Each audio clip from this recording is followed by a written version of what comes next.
Size bir qardaş tövsiyesi. Bugün gedişat onu gösterir ki dünyada iki şey tuğyan eləyir. Bir həya məsələsi, bir de qeyrət məsələsi. İtirilen en çok şeylerden biri həyadır bugün, bir de qeyrət. Görürsünüz sosyal medyada neler baş verir.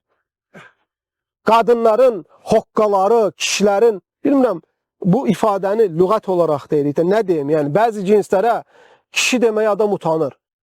Vallahi utanır deyirəm. Özlerini ne güne koyurlar? Qeyrətdən, namusdan, kişilikdən, vicdandan, uzaq olan düşük tizliklərin hərəkətlərini görürük.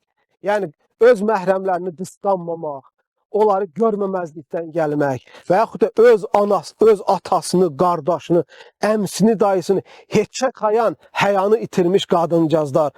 Hər cür tiplər görürük qardaşlar. Bu əvvəllər bu qədər yox idi vallahi. Əvvəllər oğruq eləyən yox idi, var idi. Əvvəllər zina eləyən yox idi, var idi. Əvvəllər filan şeyler var idilər, amma insanlar cemaatın qabağında eləmirlər, bir çəkinəcək var idi. Bugün bu şeylerde sınırlar artık zorlandığını gördüğümüz için siz gençler bu iki meseleye fikir verin.